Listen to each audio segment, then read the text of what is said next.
Welcome to our channel. ఈరోజు వీడియోలో mathematics మెథడాలజీకి సంబంధించినటువంటి క్వశ్చన్స్ 24 క్వశ్చన్స్ మీకు ఎక్స్ప్లెయిన్ చేయబోతున్నాను. ఇది పేపర్ 1, టెట్ పేపర్ 1, పేపర్ 2 వాళ్ళు అందరికీ ఉపయోగపడుతుంది. పేపర్ 1 వాళ్ళకు ఉపయోగపడుతుంది, పేపర్ 2 వాళ్ళకు కూడా ఉపయోగపడుతుంది. ఇంతకుముందు మనం సబ్జెక్ట్ సంబంధించినటువంటి వీడియోస్ అనేది చూసినాం. ఆ ప్రీవియస్ పేపర్లో వచ్చినటువంటి మెథడాలజీ క్వశ్చన్స్ కూడా 6 క్వశ్చన్స్ మనకు వస్తాయి. 24 మ్యాథమెటిక్స్ సంబంధించి వస్తాయి, 6 మెథడాలజీ సంబంధించిన క్వశ్చన్స్ వస్తాయి. కాబట్టి ఆ 6 క్వశ్చన్స్కి 6 క్వశ్చన్స్ చేయాలంటే మనం ఏ ఏరియాస్ నుంచి ఆ ప్రీవియస్ పేపర్స్ అనాలిసిస్ చేసి ఏ ఏరియా నుంచి అడుగుతున్నాడు అనేటిది ఒకసారి అబ్జర్వ్ చేసి మీకు ఒక 24 క్వశ్చన్స్ ఎక్స్ప్లెయిన్ చేస్తున్నాను. మరి స్కిప్ చేయకుండా చూడండి. మీకు అన్ని క్వశ్చన్స్ ఉపయోగపడే క్వశ్చన్స్ ఉన్నాయి ఇందులో. ఏ క్వశ్చన్ కూడా మిస్ కాకుండా చూడండి. ఈ క్వశ్చన్స్ ఒకసారి వెళ్ళే ముందు చూడండి. ఒకసారి ఫస్ట్ క్వశ్చన్స్కు వెళ్దాం. మరి మీకు ఈ వీడియోస్ నచ్చినట్టయితే లాస్ట్కు లైక్ చేయండి, మరియు సబ్స్క్రైబ్ చేయండి, మీ మిత్రులకు కూడా షేర్ చేయండి. ఫస్ట్ క్వశ్చన్ చూద్దాం. చూడండి, ఇక్కడ క్వశ్చన్ నెంబర్ 1. ఉపాధ్యాయుడు తెలిసిన దాని నుండి తెలియని దానికి మరియు నిర్దిష్ట ఉదాహరణల నుండి సాధారణ నియమాలకు వెళ్ళే గణిత బోధన పద్ధతిని ఏమంటారు అని అంటున్నాడు ఇక్కడ. సో చూడండి, తెలిసిన దాని నుండి తెలియని దానికి నిగమన పద్ధతి అని ఒకటి ఇచ్చిండు, ఆగమన పద్ధతి ఇచ్చిండు, యూరిస్టిక్ పద్ధతి ఇచ్చిండు, విశ్లేషణ పద్ధతి ఇచ్చిండు. సో విశ్లేషణ పద్ధతి అంటే మనం ఏదైనా ఒక సమస్యను విడిభాగాలుగా విడగొట్టి దాన్ని విశ్లేషణ చేసి సాల్వ్ చేయడానికి మనం విశ్లేషణ పద్ధతి అంటాం. కాబట్టి ఇది కాదు మనకు. యూరిస్టిక్ పద్ధతి కూడా కాదు. మరి ఇక్కడ నిగమన, ఆగమన ఈ రెండిట్లా కన్ఫ్యూజ్ అవుతూ ఉంటారు చాలా వరకు అందరు. ఇండక్టివ్ డిడక్టివ్ మెథడ్లో కన్ఫ్యూజ్ అవుతూ ఉంటారు. Deductive method, inductive method. Known to unknown అంటే inductive method, known to unknown అంటే ఆగమన పద్ధతి. ఇది ఆగమన పద్ధతి. నోన్ టు అన్నోన్ అంటే తెలిసిన దాని నుండి తెలియని దానికి వెళ్ళేదాన్ని మనం ఇండక్టివ్ మెథడ్ అంటాం. సో ఇది మన కరెక్ట్ ఆన్సర్. మరి నిగమన పద్ధతి ఏంటి అంటే సూత్రాన్ని ఉపయోగించి మన సమస్యను సాల్వ్ చేస్తే దాన్ని నిగమన పద్ధతి అంటాం. సూత్రం ద్వారా వెళ్ళడం, సాధారణీకరించడం, సూత్రం ద్వారా సాధారణీకరించడాన్ని మనం నిగమన పద్ధతి అంటాం. ఇది డిడక్టివ్ మెథడ్, ఇండక్టివ్ మెథడ్. ఇది డిడక్టివ్, ఇది ఇండక్టివ్. సో ఇక్కడ నోన్ టు అన్నోన్ అంటే మనం ఇండక్టివ్ మెథడ్, ఆగమన పద్ధతి. సో మనకు first question answer B is the answer. చూడండి, ఇక్కడ జియో బోర్డ్ అనే బోధన అభ్యసన సామాగ్రిని ప్రాథమికంగా దేన్ని బోధించడానికి ఉపయోగిస్తాము. జియో బోర్డ్కి సంబంధించిన క్వశ్చన్స్ ఇంతకుముందు ప్రీవియస్ పేపర్స్లో కూడా వచ్చినాయి. అక్కడ జియో బోర్డ్ అనేది అంకగణిత కార్యకలాపాలు అని ఒకటి ఆప్షన్ ఇచ్చిండు. ప్రాథమిక జ్యామితి భావనలు మరియు ఆకారాలు, సి అనేది భిన్నాలు, డి అనేది ఘనపరిమాణం అన్నారు. జియో బోర్డ్ అనేది మనకు ఒక బోర్డు పైన చిన్న సిల్లలు ఇట్లా రౌండ్గా ఏ ఆకారంలో కొట్టేసి వాటికి ఒక రబ్బర్ బ్యాండ్లు మనం తగిలించేసి ఏ ఆకారం అంటే ఆ ఆకారం యొక్క భావనను మనం వివరించడానికి ఉపయోగపడుతుంది. ట్రయాంగిల్ అంటే ట్రయాంగిల్ వస్తుంది, రెక్టాంగిల్ అంటే రెక్టాంగిల్ వస్తుంది, సర్కిల్ అంటే సర్కిల్ వస్తుంది, స్క్వేర్ అంటే స్క్వేర్ వస్తుంది. ఆ రకంగా రబ్బర్ బ్యాండ్లను మనం ఆ జియో బోర్డును ఉపయోగించి అక్కడ ఆ ప్రాథమిక జామితీ భావనలను మాత్రం మనం ఆకారాలను వివరించడానికి ఉపయోగపడుతుంది. జియో బోర్డ్ అన్నప్పుడు జామితీ భావనలు ఉపయోగించడానికి, వాటిని పరిచయం చేయడానికి ఉపయోగిస్తాము జియో బోర్డ్ను. కాబట్టి జియో బోర్డ్ అనేది ఆన్సర్. సెకండ్ దానికి కూడా మనకు answer B is the answer. So అంకగణిత కార్యకలాపాలు కాదు, భిన్నాలు కాదు, ఘన పరిమాణం కాదు. జియో బోర్డ్ అనేది ఓన్లీ జామితీ భావనలను వివరించడానికి ఉపయోగించే ఒక టిఎల్ఎం, ఒక సాధనం మనకు.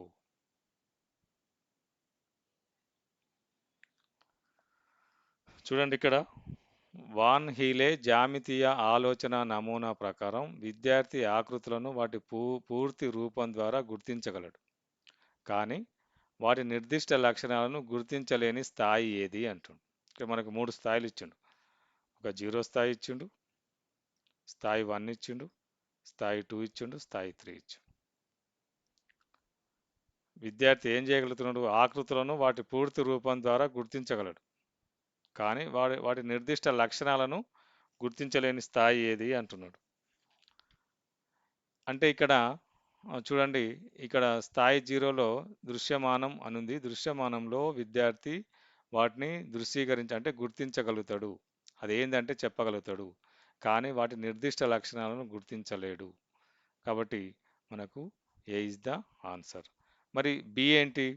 ఇక్కడ వాటి లక్షణాలను కూడా గుర్తించగలుగుతాడు. స్థాయి 1లో వాటి లక్షణాలను కూడా గుర్తించగలుగుతాడు. స్థాయి 2లో వాటి యొక్క పోలిక కంపారిజన్ చేయగలడు. స్థాయి 2లో ఉదాహరణకు స్క్వేర్ ఉంది, రెక్టాంగిల్ ఉంది, వాటి యొక్క కంపారిజన్ చెప్పగలుగుతాడు. రెక్టాంగిల్ ఏంది, స్క్వేర్ ఏంది, వాటి డిఫరెన్సెస్ ఏంది అనేది చెప్పగలుగుతాడు. ఇక్కడ స్థాయి 3లో నిరూపణలు చేయగలుగుతాడు. సిద్ధాంతాలు ఏమైనా తీసుకొని అంటే ఇది గరిష్ట స్థాయి, హై స్కూల్ స్థాయి 3లో ఉన్నాడంటే, జామితీయ ఆకారాల్లో స్థాయి 3లో ఉన్నాడంటే హై స్కూల్ స్థాయిలో ఉన్నాడు అంటే నిరూపణలు మాత్రం చేయగలడు. ఇలా వాన్ హీలే అని ఎన్ని స్థాయిలుగా వివరించాడు. కాబట్టి మనకి ఇక్కడ ఇచ్చిన క్వశ్చన్ ప్రకారం ఆకృతులను వాటి పూర్తి రూపం గుర్తించగలుగుతుంది, కానీ వాటి నిర్దిష్ట లక్షణాలను గుర్తించలేని స్థాయి ఏదంటే 0 స్థాయి. 1 స్థాయిలో గుర్తించగలుగుతాడు. 3వ స్థాయిలో వాటి యొక్క పోలికలు చెప్పగలుగుతాడు, అంటే డిఫరెన్సెస్ చెప్పగలుగుతాడు. స్థాయి 3లో వాటిని నిరూపణలు చేయగలుగుతాడు. ఇది మనకు ఆన్సర్. ఇక్కడ ఇచ్చినటువంటి క్వశ్చన్కి ఆన్సర్ ఏంటంటే ఏ, స్థాయి 0 దృశ్యమానం.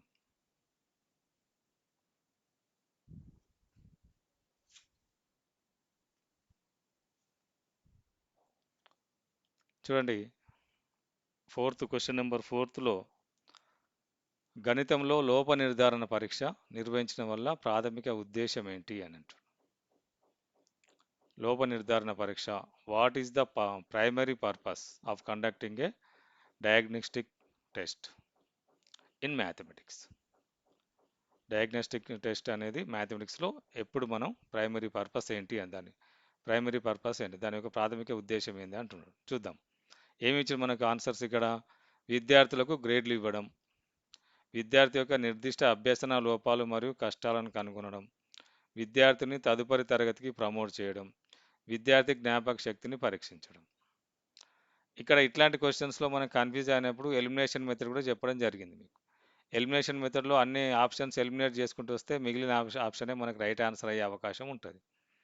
సో ఇక్కడ లోప నిర్ధారణ అంటే మీకు ఆల్రెడీ అర్థమై ఉంటుంది 4 చదివినప్పుడు. విద్యార్థులకు గ్రేడ్లు ఇవ్వడం ఎట్టి పరిస్థితిలో కాదు.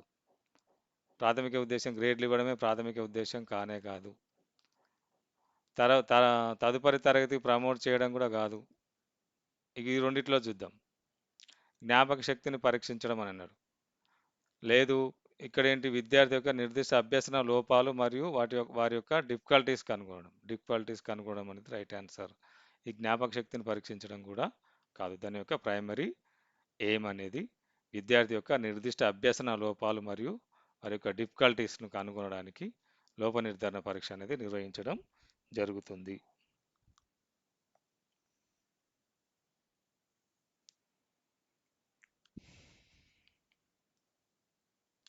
చూడండి, ఇక్కడ క్వశ్చన్, హ్యూరిస్టిక్ పద్ధతిలో విద్యార్థి ఏ స్థానంలో ఉంటాడు? నిష్క్రియాత్మక శ్రోత, పరిశోధకుడు లేదా అన్వేషకుడు, కంఠస్థం చేసేవాడు, పరిశోధకుడు లేదా అన్వేషకుడు, ఉపాధ్యాయుడు, గుడ్డిగా కంఠస్థం చేసేవాడు. హ్యూరిస్టిక్ పద్ధతిలో విద్యార్థి ఏ స్థానంలో ఉంటాడు? చూడండి, ఇక్కడ కూడా మనం గుడ్డిగా కంఠస్థం చేసేవాడు అనే దాన్ని క్యాన్సిల్ చేయొచ్చు.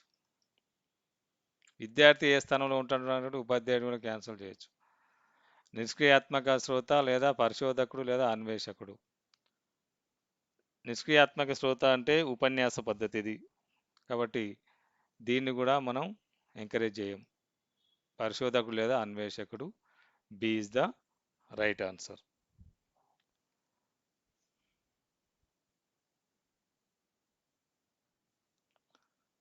నియమం నుండి ఉదాహరణకు లేదా సాధారణ నుండి నిర్దిష్టానికి వెళ్ళే విధానాన్ని ఏ పద్ధతి యొక్క ప్రధాన లక్షణం? ఇందాక వచ్చింది మనకు నియమం నుండి ఉదాహరణకు. ఇందాకనేమో నోన్ టు అన్నోన్, తెలిసిన దాని నుండి తెలియని దానికి అని వచ్చింది. అక్కడ ఏం పెట్టినాం మనం, ఆగమన పద్ధతి పెట్టేసినాం. కాబట్టి ఇక్కడ ఆగమన పద్ధతి కానే కాదు, సంశ్లేషణ కాదనుకున్నాం, ప్రాజెక్టు కూడా కాదు. కాబట్టి ఏమవుతుంది, నిగమన. నియమం నుండి ఉదాహరణకు అంటే ఒక ఫార్ములా నుంచి ఉదాహరణకు తీసుకెళ్లేదాన్ని మనం నిగమన పద్ధతి అంటాం. సపోజ్ ఉదాహరణకు a plus b whole square is equal to a square plus 2ab plus b square అనే ఒక నియమం ఉంది, మనకు ఒక ఫార్ములా ఉంది. మరి దీనికి ఉదాహరణలు ఇచ్చుకుంటూ ఇది కరెక్టా కాదా ఎట్లా చెక్ చేస్తాం మనం అంటే, ఏ దగ్గర ఒక వాల్యూ, బి దగ్గర ఒక వాల్యూ పెట్టేసి ఇటు side right side left right రెండు సేమ్ వచ్చేస్తే ఇది రైట్ అని చెప్తాం అన్నట్టు, సేమ్ వస్తాయి. కాబట్టి ఇట్లా నియమం నుండి ఉదాహరణలు ఇప్పుడు మన స్టూడెంట్స్ కూడా అడిగినప్పుడు ఎట్లా సార్ ఫార్ములా ఎట్లా అని అడిగినప్పుడు కూడా మనం చెప్పడానికి అవకాశం ఉంటుంది. ఇది నిగమన పద్ధతి, అంటే నియమం నుంచి ఉదాహరణకు. నోన్ టు అన్నోన్ అంటే ఆగమన పద్ధతి. సో ప్రాజెక్ట్ పద్ధతి అది వేరే డిఫరెంట్, సంశ్లేషణ కూడా డిఫరెంట్. కాబట్టి మనకు sixth one C is the right answer. గణితంలో శాస్త్రీయ సెవెంత్ క్వశ్చన్ చూద్దాం. గణితంలో శాస్త్రీయ సమస్య పరిష్కారం పద్ధతిలో క్రింది వాటిలో ఏది సరైన దశ కాదు అంటుంది. Which of the following is not a logical step in the scientific problem solving method in mathematics. So గణితంలో శాస్త్రీయ సమస్య పరిష్కార పద్ధతిలో క్రింది వాటిలో ఏది సరైన దశ కాదు అంటుండు. సమస్యను గుర్తించడం సరైన దశ కాదా, సమాచారాన్ని సేకరించడం కాదా, సూత్రాలను గుడ్డిగా బట్టి పట్టడం కాదా, పరికల్పనను పరీక్షించడం కాదా. ఏది కాదు మీకు అర్థమై ఉంటుంది. సూత్రాలను గుడ్డిగా బట్టి పట్టడం అనేది కాదు. ఇది మన రైట్ ఆన్సర్. సమస్య పరిష్కార పద్ధతిలో సూత్రాలను గుడ్డిగా బట్టి పట్టడం కరెక్ట్ కాదు. గుడ్డిగా బట్టి పడితే మర్చిపోయే అవకాశం ఉంటుంది.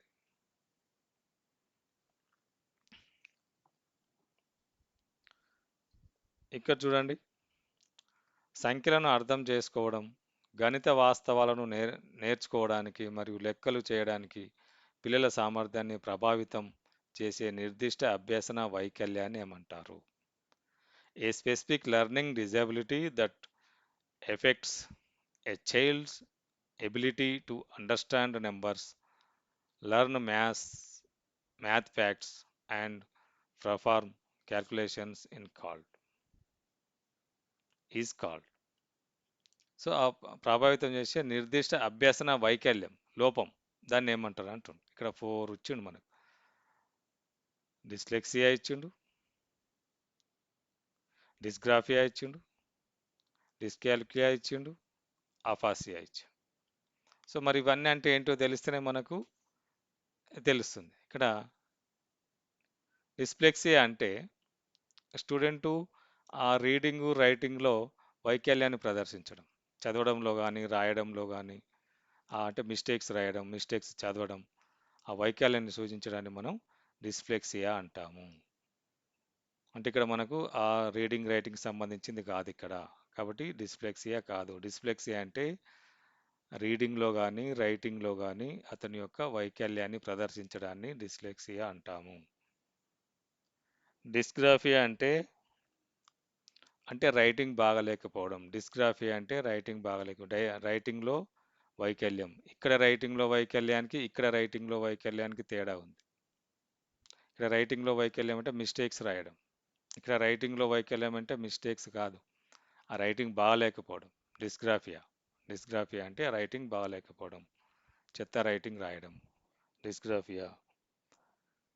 ఇక్కడ అఫాసియా చూద్దాం. అఫాసియా ఏంటంటే స్పీకింగ్, అంటే మాట్లాడడంలో వైకల్యాన్ని కలిగి ఉండడాన్ని అఫాసియా అంటాం మనం. కానీ ఇక్కడ ఏమంటుండు, సంఖ్యలను అర్థం చేసుకోవడానికి ఇది డిస్క్యాలి డిస్కా డిస్కాల్కియా అనేది మనం కరెక్ట్ ఆన్సర్. అంటే ఇక్కడ లెక్కలు చేయడంలో వైకల్యాన్ని ప్రదర్శించడాన్ని మనం డిస్కాల్కియా అంటాము. సో ఇవన్నీ, ఇదేమో రైటింగ్ సంబంధించినటువంటి వైకల్యం, ఇది ఓన్లీ రీడింగ్ వైకల్యం, ఇది స్పీకింగ్ వైకల్యం, ఇది మ్యాథమెటిక్స్ సంబంధించినటువంటి వైకల్యం. కాబట్టి మనకి ఇక్కడ మ్యాథమెటిక్స్ సంబంధించిన వైకల్యం అడిగింది కాబట్టి C is the our right answer.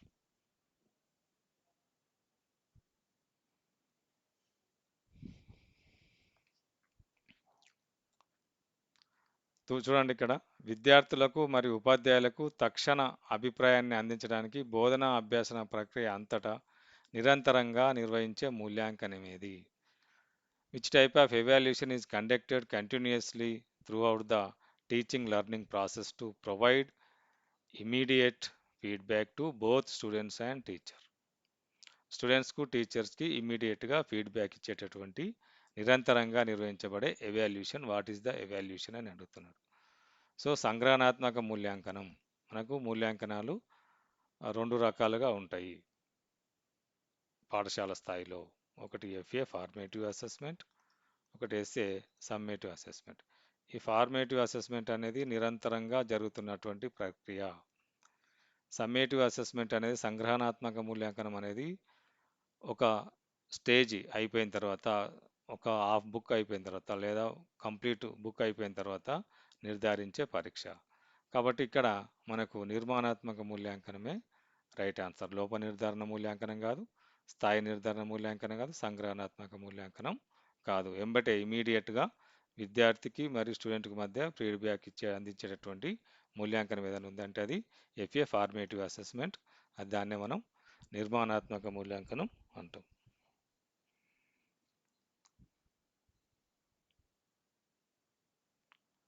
ఇక్కడ చూడండి గణిత పాఠ్య ప్రణాళికలో భావనలను ప్రాథమిక స్థాయిలో పరిచయం చేసి పై తరగతులలో సంక్లిష్టతను పెంచుతూ పదే పదే అదే భావనలను బోధించే విధానాన్ని ఏమంటారు? The organization of the mathematics curriculum where concepts are introduced at the basic level and revisited repeatedly with re-increasing complexity in higher classes is known as the complexity అంటే సంక్లిష్టతను పెంచుతూ పోవడం. మరి ఇవన్నీ మనకు తెలవాలి, ఇవన్నీ ఏంటివి అనేది తెలవాలి. తార్కిక విధానం అంటే తార్కికంగా ఆలోచన చేస్తూ చేసేటటువంటి ప్రాసెస్ను మనం తార్కిక విధానం అంటాం. కాబట్టి అది కాదు ఇక్కడ, కాబట్టి ఇది క్యాన్సిల్ చేస్తాం. కాలానుక్రమ విధానం అంటే చరిత్ర చెప్పడం, మ్యాథమెటిక్స్ యొక్క చరిత్ర చెప్పడం, కాలానుక్రమంగా ఏం జరిగింది అనేది చెప్పడాన్ని మనం కాలానుక్రమ విధానం అంటాం. కాబట్టి మన పాఠశాల స్థాయిలో ఈ చరిత్ర అనేది పాఠ్యాంశాలలో చేర్చించడం జరగడం లేదు, కాబట్టి ఇది కూడా కాదు. ఇంట్రడక్షన్లో ఉంటే చరిత్ర అనేది పాఠ్యాంశంలో చేర్చలేదు. శీర్షిక విధానం అంటే ఏదైనా పాఠ్యాంశాన్ని, ఏదైనా కాన్సెప్ట్ను ఒకే క్లాస్లో ఇంట్రడ్యూస్ చేసి అదే క్లాసులో దాన్ని ఎండ్ చేసే విధానాన్ని శీర్షిక విధానం అంటాం. సపోజ్ జామెట్రీ ఉంది, జామెట్రీ 9th ఇంట్రడ్యూస్ చేస్తే 9thలే మొత్తం జామెట్రీ పార్ట్ అంతా ఇంట్రడ్యూస్ చేయడాన్ని శీర్షిక విధానం అంటాం. కానీ ఆ రకంగా మన ఎడ్యుకేషన్ సిస్టమ్ లేదు ఇప్పుడు. ఆ రకంగా ఉంటే ఇబ్బంది ఎదురవుతుంది. కాబట్టి మనకు ఇప్పుడు ఉన్నటువంటి ఎడ్యుకేషన్ సిస్టంలో ఏదైనా కాన్సెప్ట్ ఉంటే కాన్సెప్ట్ ఒక క్లాస్లో ఇంట్రడ్యూస్ అయితే హయ్యర్ క్లాసెస్కి వాటి యొక్క సంక్లిష్టతను పెంచుతూ పోతున్నారు. కాబట్టి దాన్ని ఏకకేంద్ర లేదా సర్పిలా విధానం అంటాం. జామెట్రీ ఉంది, జామెట్రీ 6th క్లాస్లో ఇంట్రడ్యూస్ అయింది. 6thలో ఓన్లీ డయాగ్రామ్సే, ట్రయాంగిల్ ఏంటి, స్క్వేర్ ఏంటి అలాంటివి ఉంటాయి. 7thకి వెళ్ళేసరికి కొంచెం సంక్లిష్టత పెంచుతాడు, వాటి యొక్క పెరిమీటర్ ఏంటి, వాటి యొక్క ఏరియా ఏంటి. నెక్స్ట్ పోయిన తర్వాత వాటి యొక్క కంపారిజన్ ఏంటి అనేది, ఇలా సంక్లిష్టత పెంచుకుంటూ పోయేదాన్ని మనం ఏకకేంద్ర లేదా సర్పిలా విధానం అంటాం. మనం ఇప్పుడు సెంట్రల్లో కానీ స్టేట్లో కానీ ఇదే ఏకకేంద్ర సర్పిలా విధానమే అమలవుతుంది.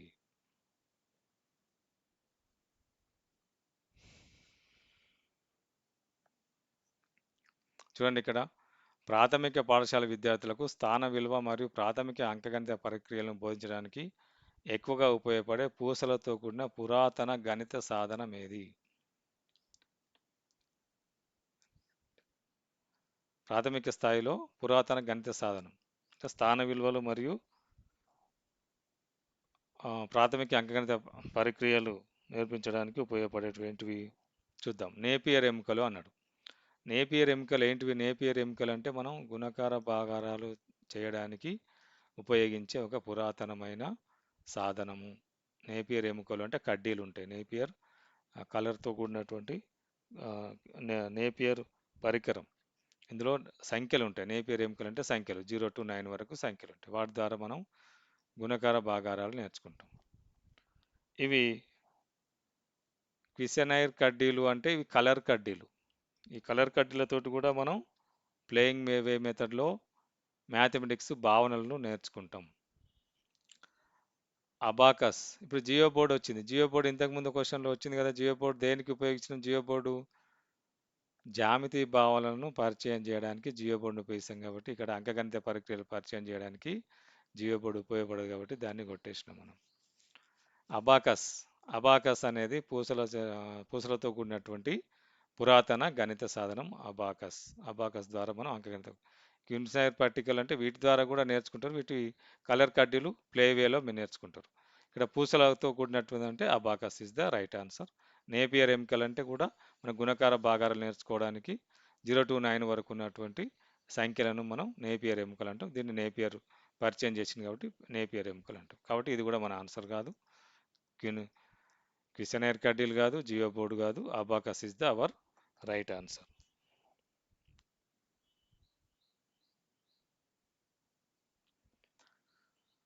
చూడండి, ఇక్కడ హెర్బార్డ్ పాఠ్య పథక సోపానాల ప్రకారం విద్యార్థుల పూర్వజ్ఞానాన్ని కొత్త పాఠ్యాంశంతో అనుసంధానించే దశనేమంటారు?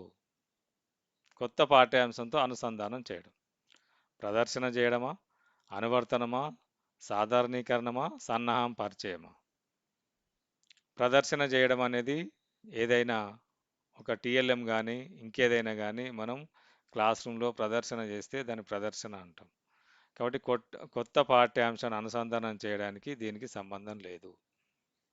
అనువర్తనం, అనువర్తనం చేయడం, సాధారణీకరించడం అంటే ఇది మనం సాధారణీకరించడం, కొన్ని ఎగ్జాంపుల్స్ చూపిస్తూ అన్నీ ఓకే అయితే ఇది ఓకే దీన్ని చెప్పొచ్చు అని సాధారణీకరించడాన్ని సాధారణీకరించడం. ఇవన్నీ మనం కొత్త పాఠ్యాంశం అనుసంధానించేటప్పుడు చేయము. ఏం చేస్తాం? సన్నాహం పరిచయం చేస్తాము. సన్నాహం పరిచయం is the right answer. 12th క్వశ్చన్కి 4th is the right answer.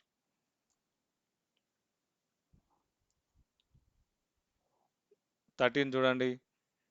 13లో క్రింది వాక్యాలలో ఏది గణితం యొక్క స్వభావాన్ని ఉత్తమంగా వివరిస్తుంది?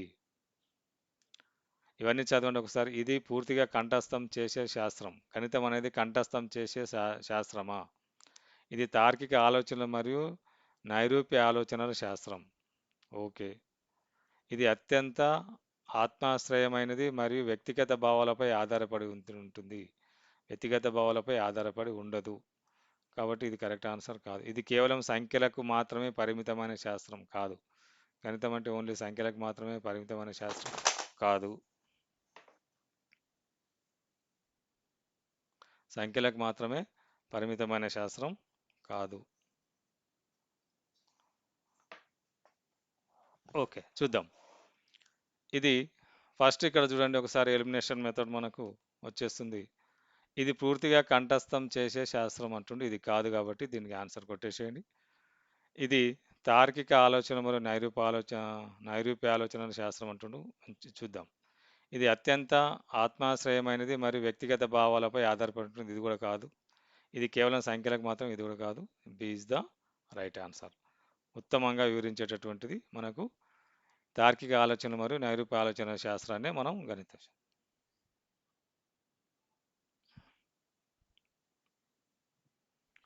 చూడండి, ఇక్కడ సూక్ష్మ బోధన అనేది ఉపాధ్యాయుడు శిక్షణ సాంకేతికం. ఇది ప్రధానంగా దేనిపై దృష్టి పెడుతుంది? మైక్రో టీచింగ్ అంటాం. మైక్రో టీచింగ్ అనేది ట్రైనింగ్ టెక్నిక్స్ విచ్ ఫోకసెస్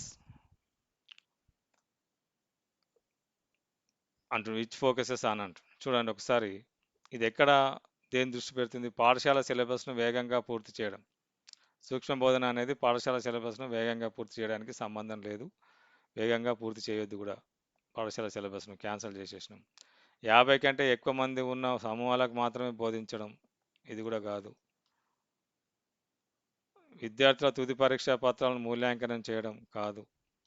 నిర్దిష్ట బోధనా నైపుణ్యాలను అభివృద్ధి చేయడం మరియు ప్రావీణ్యం పొందడం.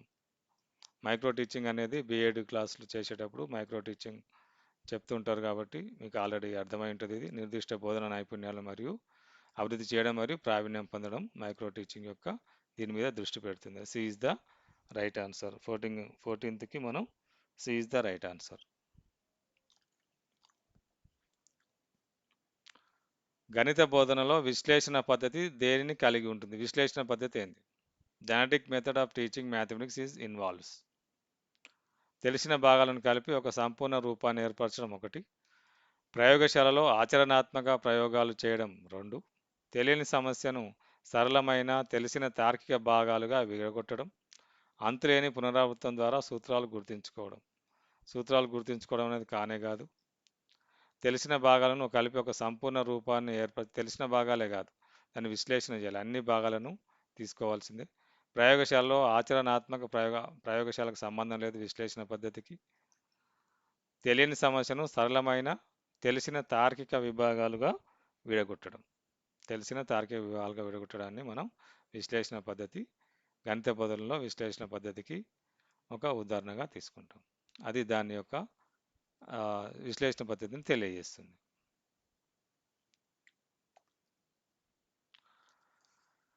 జాతీయ విద్యా ప్రణాళిక చట్టం 2005 ప్రకారం పాఠశాలలో గణిత విద్య యొక్క ప్రధాన లక్ష్యం ఏమిటి? According to NCF 2005, the main goal of mathematics education in school is the dash. చూడండి, ఇక్కడ మెయిన్ ఏమేంటి? విద్యా ఎడ్యుకేషన్ ప్రాసెస్లో ఎన్సిఎఫ్ 2005 ఏం తెలియజేసిందని అడుగుతున్నాడు. విద్యా లక్ష్యం ఏంటి? గణిత సూత్రాలను కంఠస్థం చేయడమా? కాదు. పోటీ పరీక్షల కోసం మాత్రమే సిద్ధం చేయడమా? కాదు. మానవ క్యాలిక్యులేటర్గా మార్చడమా విద్యార్థులను? కాదు. పిల్లల ఆలోచన ప్రక్రియల గణితీకరణ అనేది వారి యొక్క main aim. 16th B is the right answer. So 17th question, ఈ క్రింది వాటిలో దేని తర్వాత పరిహార బోధన ఆచరణాత్మకంగా నిర్వహించబడుతుంది మరియు అమలు చేయబడుతుంది? రెమీడియల్ క్లాసెస్ అంటాం. రెమీడియల్ క్లాసెస్ తీసుకుంటుంటారు. ఎప్పుడు రెమీడియల్ క్లాసెస్ అవసరం వస్తాయి? విద్యార్థిలో వీక్నెస్ అంటే ఫీడ్బ్యాక్ సరిగా రానప్పుడు రెమీడియల్ క్లాసెస్ ఖచ్చితంగా తీసుకోవాల్సిన అవసరం ఉంటుంది. అదే కాన్సెప్టు మళ్ళీ రెమీడియల్ క్లాసెస్ చెప్పడం జరుగుతుంది. విద్యార్థి నుంచి ఫీడ్బ్యాక్ సరిగా రాకపోతే, పాజిటివ్ వేలో రాకపోతే. సో ఇక్కడ నిర్మాణాత్మక మూల్యాంకనం అన్నాడు, సంగ్రహణాత్మక మూల్యాంకనం అన్నాడు, స్థాన నిర్ధారణ మూల్యాంకనం కానే కాదు, సంగ్రహణాత్మకం కానే కాదు. నిర్మాణాత్మకం అంటే ఇది నిరంతరం జరిగే ప్రక్రియ కాబట్టి దీని తర్వాత రెమీడియల్ క్లాస్ అంటే దీనిలో పార్ట్ లోప నిర్ధారణ పరీక్ష. ఎంబటే అక్కడ విద్యార్థికి టీచరు ఏదైనా అర్థం కాలేదని రెస్పాన్స్ సరిగా రాకపోతే ఎంబటే రెమీడియల్ క్లాసెస్ నిర్వహించడం జరుగుతుంది. కాబట్టి దిస్ ఈజ్ ద లోప నిర్ధారణ పరీక్ష అనేది right answer. 17th B is the right answer.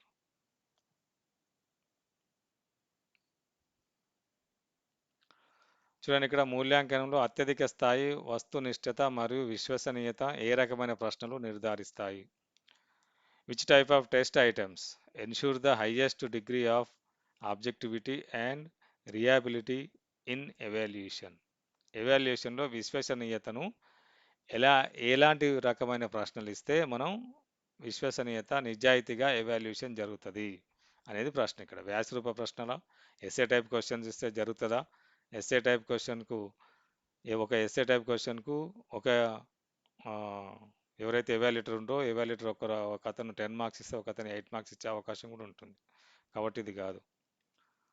లఘు సమాధానం ఇది కూడా కాదు, దీనికి కూడా అట్లే ఉంటుంది. మౌఖికం కూడా కాదు, ఎందుకంటే ఓరల్గా చెప్పేటటువంటి వాటికి డిఫరెంట్ మెంటాలిటీగా ఉన్నప్పుడు different types persons different answers ఇస్తారు. మిగిలింది ఏంటి? బహుళైచ్ఛిక ఏబిసిడీలు. బహుళైచ్ఛిక ప్రశ్న ఇచ్చినప్పుడు ఏబిసిడి ఏ ఉంటే ఫస్ట్ క్వశ్చన్కి ఆన్సర్ కరెక్ట్ ఆన్సర్ ఏ అనుకోండి, ఏ రాసింది అనుకోండి, ఇక ఎంతమంది పర్సన్స్ దిద్దినా అది రైటే వేస్తారు, రాంగ్ మాత్రం ఎవరు వేయరు. అంటే విశ్వసనీయత రియాబిలిటీ అనేది ఇక్కడ ఎక్కువగా ఉంటుంది. కాబట్టి మనకు మూల్యాంకనంలో అత్యధిక స్థాయి వస్తునిష్టత మరియు విశ్వసనీయతను ఏ రకమైన ప్రశ్నలు నిర్ధారిస్తాయంటే బహుళైచ్ఛిక ప్రశ్నలు మాత్రమే నిర్ధారిస్తాయి. మిగతా వాటితో కంపేర్ చేస్తే బహుళైచ్ఛిక ప్రశ్నలు అనేది multiple questions is the right answer.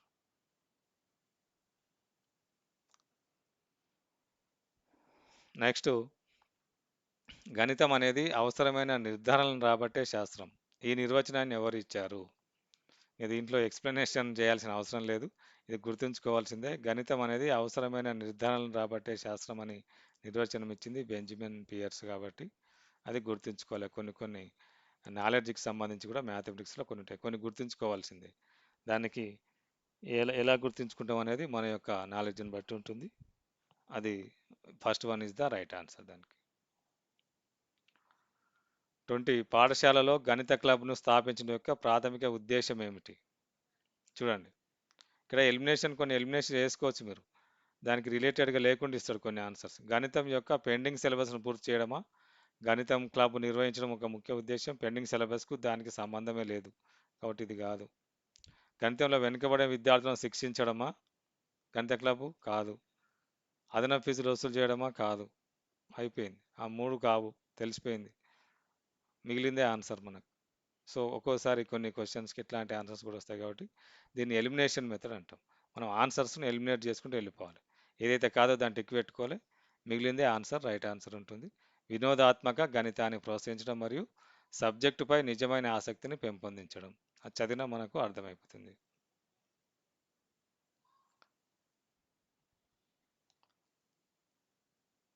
చూడండి, ఇక్కడ ఒక విద్యార్థి ఆర్యభట్టు మరియు రామానుజన్ వంటి భారతీయ గణిత శాస్త్రజ్ఞులు ప్రపంచానికి చేసిన సేవలను నిజాయితీగా అభినందిస్తాడు. ఈ లక్ష్యం బ్లూమ్స్ వర్గీకరణలో ఏ రంగానికి చెందుతుంది అంటారు. బ్లూమ్స్ వర్గీకరణ అనేది జ్ఞాన రంగం, కాగ్నిటివ్ డొమైన్, సైకోమోటర్ డొమైన్, మానసిక చలనాత్మక రంగం, నెక్స్ట్ ఎఫెక్టివ్ డొమైన్, భావావేశాత్మక రంగం, అనలిటిక్ డొమైన్, విశ్లేషణాత్మక రంగం అని ఇచ్చాం. మరి ఇందులో ఏది ఏ వర్గానికి చెందుతుంది? ఇది కాగ్నిటివ్ డొమైన్ అంటే జ్ఞానానికి సంబంధించినటువంటి రంగం కాబట్టి ఇది అభినందించడం అనేది జ్ఞానానికి సంబంధం లేదు కాబట్టి ఇది ఆన్సర్ కాదు. సైకోమోటర్ డొమైన్, మానసిక చలనాత్మక రంగం అనేది శారీరకంగా మానసికంగా చేసేటటువంటి పనులకు సంబంధించింది. అంటే ఒక వ్యక్తి డ్రైవింగ్ నేర్చుకోవడం లేకుంటే ఇంకేదైనా బాగా స్పీడ్గా చదవడం నేర్చుకోవడం అట్లాంటివి మానసిక చలనాత్మక రంగానికి సంబంధించినవి కాబట్టి అది కాదు. బ్లూమ్స్ ఇక్కడ భావావేశ రంగం ఎఫెక్టివ్ డొమైన్లో హార్ట్కు సంబంధించినటువంటి రంగంగా విశ్లేషిస్తాడు కాబట్టి అతను నిజాయితీగా అభినందిస్తుండు, హార్ట్ఫుల్గా అభినందిస్తుండు కాబట్టి ఈ భావావేశ రంగం అనేది ఆన్సర్ అవుతుంది. ఇక్కడ విశ్లేషణాత్మక రంగం కూడా రాంగ్ ఆన్సర్ అవుతుంది. సో ఇక్కడ బ్లూమ్స్ వర్గీకరణలో నిజాయితీగా అభినందించడం అనేది ఎఫెక్టివ్ డొమైన్ కింద భావావేశ రంగం అనేది ఆన్సర్ అవుతుంది.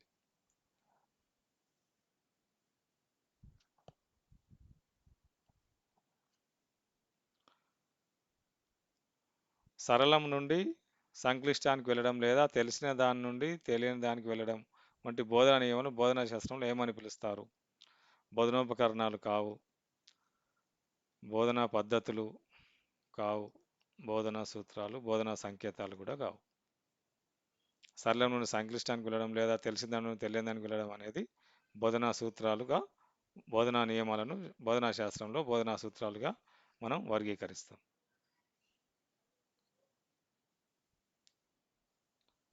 క్రింది వాటిలో గణిత శాస్త్రపరంగా ఉత్తమమైన పాఠ్యపుస్తకం యొక్క అత్యంత ఆవశ్యకమైన లక్షణం ఏది? క్రింది వాటిలో గణిత శాస్త్రపరంగా ఉత్తమమైన పాఠ్యపుస్తకం యొక్క అత్యంత ఆవశ్యకమైన లక్షణం ఏది? గణిత శాస్త్రపరంగా ఉత్తమమైన పాఠ్యపుస్తకం యొక్క ఆవశ్యక లక్షణం ఏంది? ఇది చాలా ఖరీదైనది మరియు బరువుగా ఉండాలి. ఇది లక్షణం అవుతుందా? కాదు. ఖరీదు బరువు ఉండాల్సిన అవసరం లేదు.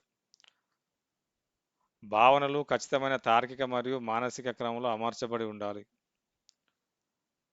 చూద్దాం నెక్స్ట్ ఏముంది చూద్దాం.